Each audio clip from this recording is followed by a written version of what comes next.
اعوذ باللہ من الشیطان الرجیم بسم اللہ الرحمن الرحیم نحمدہ ونصلی علی رسولہ الکریم اما بعد السلام علیکم ورحمۃ اللہ وبرکاتہ۔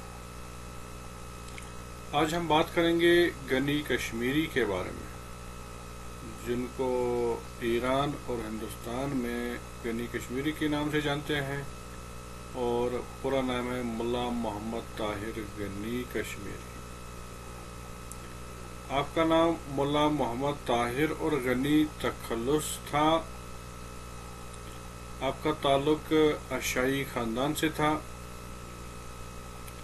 آپ کے نام سے پہلے جو ملا یا مولانا کا لقب استعمال کیا گیا ہے یا استعمال کیا جاتا ہے، یہ اس بات کی نشاندہی کرتا ہے کہ وہ ایک عملی انسان تھے، ایک مذہبی انسان تھے، دیندار انسان تھے، اور صوفیانہ یا عرفانی لحاظ سے سماج میں ایک اونچا درجہ رکھتے تھے یا اونچا مقام حاصل کیا تھا۔ علمی میدان میں وہ کافی آگے تھے۔ آپ کے والد صاحب کو ایک مشہور خاندانی بزرگ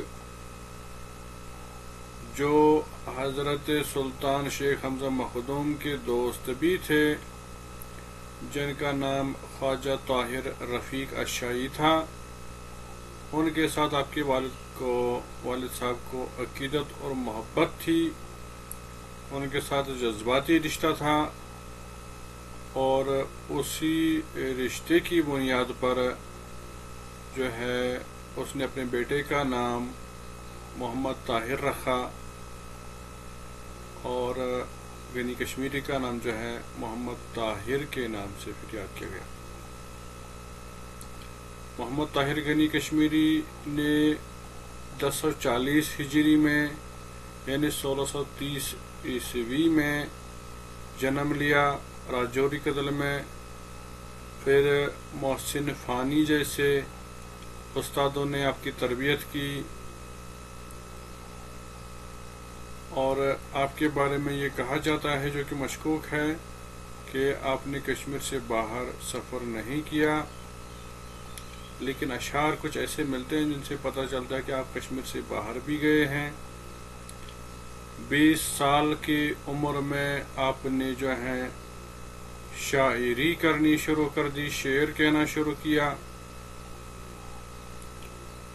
اور جو ان کا تخلص بھی ہے غنی، حروف ابجد کے حساب سے بھی اس کا سال ہی برآمد ہوتا ہے کہ انہوں نے 20 سال کے بعد جو ہے شاعری شروع کی ہے۔ غنی سری نگر کے قدیم ترین قصبہ، جہاں ایک مشہور مدرسہ قطبیہ، وہاں انہوں نے تعلیم حاصل کی، متداول علوم یعنی مروجہ علوم حاصل کیے۔ اس زمانے میں فارسی، عربی، طب اور میتھمیٹکس، جس کو ریاضیات کہتے ہیں، یہ وہاں پڑھائی جاتے تھے۔ یہ ابتدائی علوم آپ نے وہیں مدرسہ قطبیہ سے حاصل کیے ہیں۔ سلطان قطب الدین نے سری نگر کے محلہ قطب الدین پورہ میں اس مدرسے کی بنیاد ڈالی تھی۔ قطب الدین پورہ میں یہ مدرسہ تھا۔ اس مدرسے کے مشہور اساتذہ میں سے ملا جواہر ناتھ، محسن فانی، ملا عبدالسلام خاص طور پر جو ہیں قابل ذکر ہیں، جو اس مدرسے میں پڑھاتے تھے۔ اس مدرسے کے طالب علموں میں غنی کے علاوہ یعنی غنی کشمیری کے علاوہ شیخ رحمت اللہ تارابلی، محمد زمان نافع، خواجہ قاسم ترمذی، ملا محمد کاووس ایسے جو ہیں شاگرد ہیں، ایسے شاگرد اٹھے ہیں جنہوں نے بعد میں شہرت حاصل کی ہے۔ غنی اپنی زندگی میں ہی ایک عالم فاضل ہونے سے زیادہ بحثیت ایک شاعر مشہور ہو گئے تھے۔ یعنی وہ ایک عالم زیادہ تھے، شاعر کم تھے، لیکن شاعری کی وجہ سے وہ زیادہ مشہور ہو گئے ہیں۔ وہ اپنی شاعری کو علم و فضل کے مقابلے میں ایک ضمنی کمال سمجھتے تھے، یعنی ٹیمپرری ڈیولپمنٹ، ٹیمپرری اپلفٹمنٹ جو ہے ایسا سمجھتے تھے کہ یعنی انہوں نے جو ہے شاعری میں جو کمال انہوں نے حاصل کیا ہے وہ کوئی زیادہ بڑا کمال نہیں ہے، دراصل ان کی اصل حقیقت چھپی رہتی ہے۔ جس شعر من شدے پوشیدے فضل و دانش من، یعنی میرے شعر کے پیچھے پوشیدہ ہے میری علمیت اور میرا فضل و کمال۔ جس شعر من شدے پوشیدے فضل و دانش من، جو میوہ کی بماند بزیر برگ نہان۔ یہ مثال ایسی دی ہے سمجھانے کے لیے کہ جیسے یہ کوئی میوہ ہے کسی پیڑ پر، لیکن یہ میوہ دکھائی نہیں دیتا ہے کیونکہ یہ پتے کے پیچھے چھپا ہوا ہے۔ یعنی کہ کشمیری شاعری کی حیثیت سے مشہور ہوا، لیکن وہ دراصل ایک عالم تھے، ایک فاضل تھے، ایک صوفی بزرگ تھے، جس کی شکل و شباہت جو ہے منظر عام پر نہیں آئی ہے۔ اس بات کی نشاندہی کرتا ہے یہ شعر۔ غنی سادہ زندگی پر یقین رکھتے تھے، وہ دکھاوے کو بدترین چیز سمجھتے تھے، اس لیے وہ تدریس اور طبابت کے ذریعے قوت لایموت حاصل کرتے تھے، یعنی پڑھانے میں، علم حاصل کرنے میں اور طبابت کے ذریعے سے جو ہے غنی کشمیری سکون حاصل کرتے تھے۔ غنی بنیادی طور پر غزل گو شاعر تھے۔ ان کی غزلوں میں اس دور کا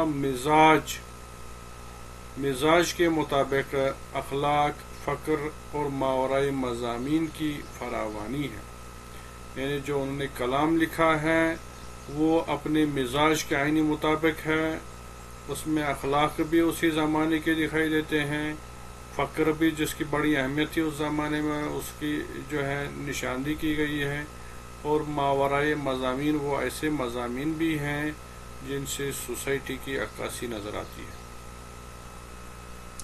خالص رومانی اور خمریہ خیالات کے خلاف تھے، یعنی وہ فضولیات کے خلاف تھے، تشبیہات استعارات کا استعمال بہت کم کرتے تھے، اور اگر کرتے بھی تھے تو بات کو سمجھانے کے لیے کرتے تھے۔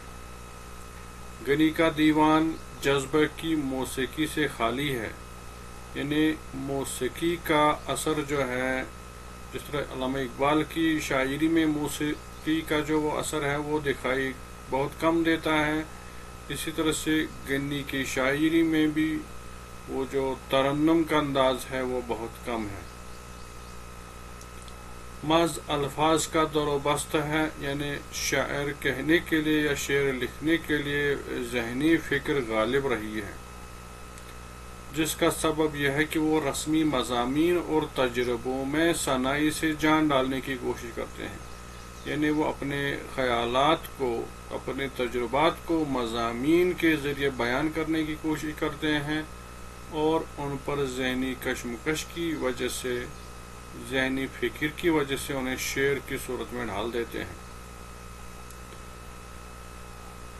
ان میں ذاتی طور پر اضافہ نہیں کرتے، یعنی انہیں بناوٹی نہیں بنانے کی کوشش کرتے، ان میں دکھاوا داخل کرنے کی کوشش نہیں کرتے۔ انہوں نے کئی موضوعات، مثلا حسن و عشق، بے ثباتی دنیا، یعنی حسن و عشق پر انہوں نے شعر کہے ہیں، دنیا کی بے ثباتی پر انہوں نے شعر کہے ہیں، مرگ کشی یعنی آخرت کی فکر اور آخرت کی تیاری پر انہوں نے شعر کہے ہیں، داخلیت پسندی اور غم پسندی کو رسمی طور پر ردنے کی کوشش کی ہے، یعنی رسمی طور جب انسان کو غریبی غربت آ جاتی ہے تو وہ جو ہے خود سپردگی کرتا ہے خدا کے سامنے، تو اس قسم کے جو ہیں وہ شعر انہوں نے بیان کیے ہیں، خود پسندی کو رسمی طور پر بات رکھنے کی کوشش کی ہے۔ اسی طرح غنی برتا میں مروج روایت، مثلا ثنایا بدایہ کا پورا التزام کیا ہے، ثنایا بدایہ کا بھی انہوں نے رسمی طور پر جو ہے اپنے کلام میں اس کا استعمال کیا ہے۔ برتاؤ کے حوالے سے انہوں نے اس عہد کی مروجہ روایت یعنی تمثیل نگاری کو اپنی فن کا ایک جزو غالب بنایا ہے، یعنی مثال سے سمجھانے کی کوشش کی ہے، اپنے خیالات کو سامنے لانے کے لیے، اور پھر مثالیں استعمال کی ہیں، اور مثالوں سے شعر میں جیسے کہ اوپر والے شعر میں بھی ہم نے پڑھا چمے وقت بیمانت بزیر برگ نہان، اس قسم کی مثالوں کو اس نے جو ہے استعمال کیا ہے۔ تمثیل نگاری کی روح سے شعر میں دعویٰ و دلیل کا عنصر کا التزام کیا جاتا ہے، یعنی پہلے دعویٰ کرتے ہیں پھر مثالوں سے سمجھانے کی کوشش کرتے ہیں، جو دوسرے مصر میں کبھی پہلے دعویٰ ہی پیش کرتے ہیں، پہلے دلیل پیش کرتے ہیں پھر اس کے بعد دعویٰ کرتے ہیں، تو اس قسم کی جو ہے چیزیں انہوں نے استعمال کی ہیں اپنی شاعری میں۔ شاعر ایک مصرع میں زندگی کے کسی تجربے کو ایک دعویٰ کے طور پر پیش کرتا ہے، اور دوسرے مصرع میں اس دعویٰ کی تائید میں ایک دلیل یا جواز پیش کرتے ہیں۔ اس قسم کا کلام بہت زیادہ ملتا ہے گنی کشمیری کی۔ بار بردم گنی ہر چند عمر خود بمکتب ہا، نیا ورم ز خط سر نوشتے خوش سر برون، اس قسم کی جو ہے شاعری ہمیں دیکھنے کو ملتی ہے۔ آپ نے اپنی زندگی سری نگر کے محلے راجوری قتل میں ایک غریب مکان میں بسر کی، یعنی آپ نے کوئی بڑا مکان تعمیر نہیں کیا تھا۔ اس کے حوالے سے کئی اشعار ملتے ہیں جن پر انشاءاللہ ہم آگے بات کریں گے۔ خودداری اور بے نیازی کی حالت میں فقر اور بے چارگی برداشت کرتے رہے، یعنی اپنی خودداری کو جانے نہیں دیا، بے نیاز پسند تھے، اور اس کی وجہ سے جو ہے بے چارگی برداشت کی، فقر و بے چارگی برداشت کی، لیکن خودداری کو ہاتھ سے جانے نہیں دیا۔ آپ زندگی بھر مجرد اور تنہا رہے، یعنی ان کے بارے میں کوئی ایسی مثال نہیں ملتی، یا ہم کہیں گے کوئی شواہد نہیں ملتے کہ انہوں نے شادی کی ہے، انہوں نے اپنا گھر بسایا ہے۔ آپ کے عزیز اور رشتہ دار بھی تھے جن سے آپ کو مکمل دلبستگی تھی، یعنی ان کے رشتہ داروں کے ساتھ آنا جانا لگا رہتا تھا۔ ان کی موت کے بعد وہ کفِ افسوس ملتے رہے، یعنی جب غنی کشمیری اچانک سے مر گئے تو انہوں نے کافی اس پر رویا۔ ایک شعر ہے جس کی طرف انہوں نے اشارہ کیا ہوا ہے، چون نیست بجز خانه مرا هیچ متاعی، عیبم نتوان کرد اگر خانه بدوشم۔ یہ اپنی غریبی کی طرف ایک طنزیہ شعر انہوں نے کہا ہے، چون نیست بجز خانه مرا هیچ متاعی، یعنی اگر میرے گھر میں میرے سوا کوئی چیز موجود نہیں ہے، یعنی میں ہی اپنے گھر کی سب سے بڑی دولت ہوں۔ چون نیست بجز خانه مرا هیچ متاعی، یعنی اس سے مراد چون نیست جب نہیں ہے، بجز خانه مرا سوائے میرے گھر کے ہیچ متاعی، میرے پاس کوئی متاع نہیں ہے، مال و متاع یعنی زمین جائیداد پراپرٹی اس کے پاس نہیں ہے۔ عیبم نتوان کرد، یعنی آپ مجھے پھر اس پر عیب جوئی نہیں کریں گے، نتوان کرد نہیں کر سکتے ہیں، اگر خانہ بدوشم، اگر میں خانہ بدوش ہوں، یعنی غنی کشمیری خود کو خانہ بدوش تصور کرتے ہیں، صرف اس کے بعد اگر ہے تو وہ صرف رہنے کے لیے گھر ہے جس میں وہ رہتا ہے، بوریاں وہاں ڈال کر وہاں زندگی گزارتا تھا، اس کے علاوہ کوئی دنیاوی مال و حیثیت اس کے پاس نہیں تھی۔ اس بات کی طرف اشارہ کیا ہوا ہے، اور اس غریبی پر خود ہی طنز کرتے ہوئے سمجھانے کی کوشش کرتا ہے کہ اگر آپ مجھے خانہ بدوشی سمجھیں تو خانہ بدوش سمجھ لیں، لیکن اس پر مجھ پر جو ہے اس بات پر طنز مت کریں۔ زندہ در غورم اگر گردش افلاک کند، بر عارض خویش گاز از خاری بست، یعنی زمانہ بھی اگر اس پر جو ہے دروازہ ذلت اور خاری کا دروازہ بند کرے، کیونکہ وہ زندہ درگور ہے، وہ اپنے کمرے میں رہا ہے، زندہ درگور سمجھ رہا ہے خود کو۔ زندگی میں ہندوستان کے علاقوں کا شاید سفر کیا ہوگا، جیسے کہ میں نے بتایا ہے کہ شعر سے ایسے اشارات ملتے ہیں، لیکن تذکروں میں اس بات کا بھی ظاہر کیا، ان باتوں کو بھی ظاہر کیا گیا کہ اس نے کبھی سفر وغیرہ نہیں کیا۔